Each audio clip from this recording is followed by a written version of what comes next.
Hi mga kabeta habis! Magandang araw po sa inyo lahat at tayo po ay nagbabalik. On today's video, magbe-breed po tayo uli ng beta. Nakagawa na po tayo ng beta breeding last year at maraming po salamat sa mga nakapanood po nyon. Pero on today's video, magbe-breed po tayo ng super red plakat na beta. So ngayon, ito nakapag-prepare na po tayo ng isang breeding tank. Meron na rin po tayong stock water. Itong stock water, mga kabeta habis, mga around mahigit na po 1 linggo po ito. Again, mga kabeta habis, disclaimer lang po, hindi pa po ako ganun ka-professional sa pag-breed ng beta. Sinishare ko lang po ito yung mga naging natutunan ko sa mga napanood kong videos and sa mga nakausap ko pong mga nagbe-breed po talaga ng beta. Tamang-tama po itong video na to sa mga beginners na katulad ko na nag-uumpisa mag-alaga o mag-breed ng kanilang mga beta. Sige, umpisahan na po natin. Unang-una po sa lahat, kailangan nyo po mag-prepare ng ganitong breeding tank. So, ang ginagamit ko is ay circular planggana po. Yan. So, then, meron na rin po tayong stock water. Mga around 3 to 4 inches ang deep. Ayan. Then, maglalagay po tayo ng talisay extract. Napaka-importante po ang talisay extract, mga kabeta habis, dahil ito ay antibacterial and antifungal. So, ayan. Maglalagay na po tayo ng talisay extract. Ayan po. Ito.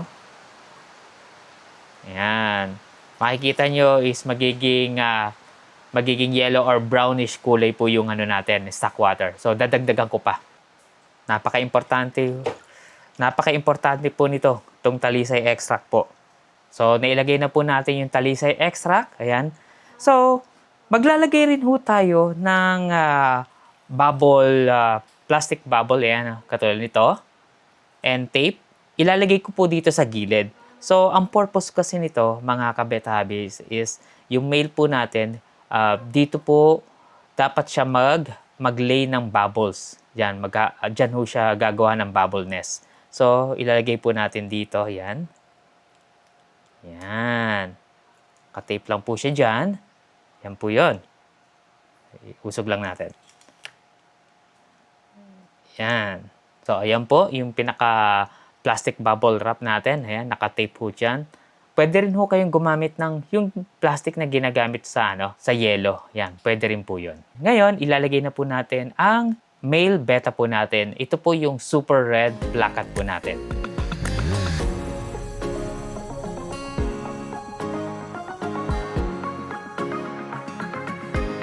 So, ito na ang super red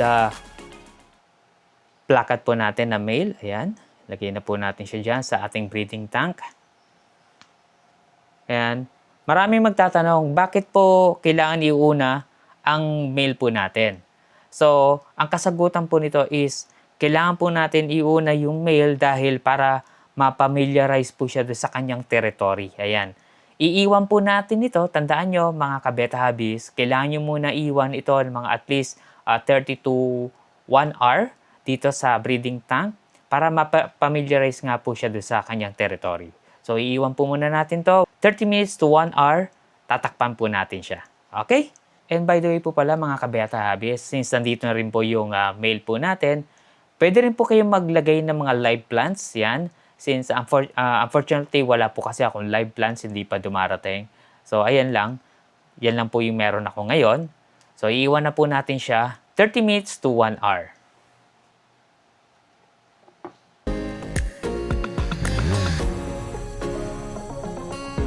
Ayan mga kabeta habis, after 1 hour, ayan, balikan na po natin ang ating super red male. Ayan.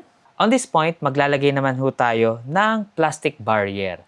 Ang purpose po nitong plastic barrier is, dito po natin ilalagay ang female beta naman. Ayan. So ayan, secure lang natin yan. So ayun po yung male natin. Ilalagay naman po natin ang super red female. Ayan, kitang-kita nyo naman po yung pinaka-belly niya. Yan, kitang-kita na po yung egg spot. Ayan, yung pinaka-white. Kung makikita nyo, ayan, sobrang litaw na litaw. Ibig sabihin, medyo malaki na po yung tiyan yan at marami na po siyang eggs. Ayan, ito na po ang super red female natin. So, ilalagay natin siya dyan sa kanyang barrier. Ayan. Ang purpose naman nito, mga kabeta hobbies, is parang ligawan stage naman. Ayan. So, iiwanan po natin ito ng 24 hours. Ayan. Iiwanan po natin sila dyan. Within that 24 hours, hopefully, dapat makagawa na po si male ng kanyang bubble nest dito po sa ating plastic bubble. Ayan, dito. Ayan mga kabeta hobbies, welcome back po ulit. After 24 hours, ayan, titingnan na po natin kung yung male beta po natin is nakapag-produce na po ba siya ng bubble nest. Okay, let us check. Ayan, positive na positive mga kabeta hobbies. So, ayan, ilapit ko yung camera sa inyo. Ayan oh, kitang-kita yung bubble nest natin. Ang sipag ng male natin, ang daming bubble nest oh. So, nandito pa rin yung, yung female po natin na super red. Yan po yung male po natin.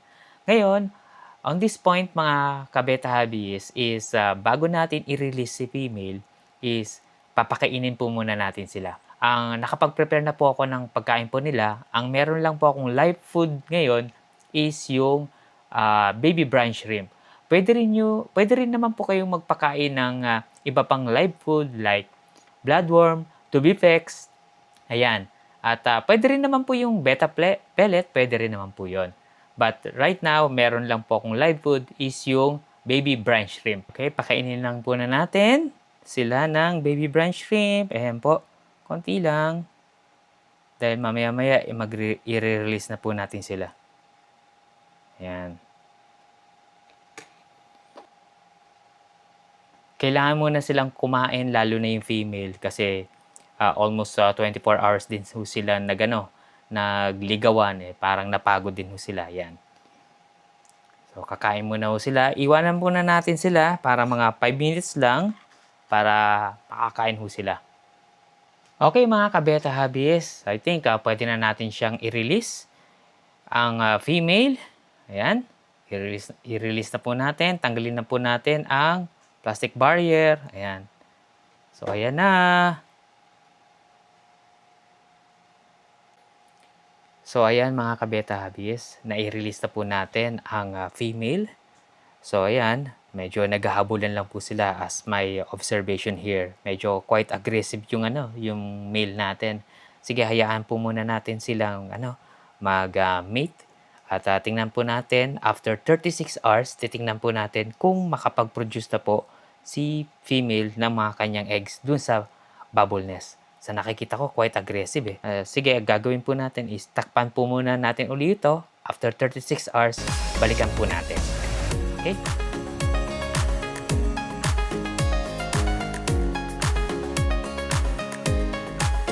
Ayan mga kabeta hobbies, after 36 hours, tingnan na po natin kung nakapag-lay na po ng eggs yung female po natin.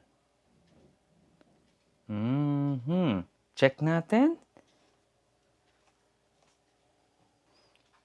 So far, ayan mga kabeta hobbies, but unfortunately, hindi po nakapag-lay ng eggs yung female po natin. Nakikita ko talaga rito is very aggressive yung male, super red male po natin. At dito, itong bubble nest niya is walang laman, walang eggs. At nakikita ko rito parang malaki pa nga yung tiyan ng female po natin. Sige, tanggalin na po natin yung female natin. Nangyayari po talagang ganito mga kabeta hobbies. Talagang nagfe-fail po yung ating breeding. At possible, hindi pa sila ganun ka-match. Ayan. So, tanggalin na po natin. Yan, nailagay ko na ho siya rito. Itong female ho natin dito sa malinis na tank with talisay. At makikita ho dito sa female ho natin, yung ibang fins niya is quite na damage. Ayan, malaki pa nga ho yung tummy niya. Kitang-kita pa nga yung egg spot nandun pa rin. So, yun. Hindi siya naging success ang ating pag-breed.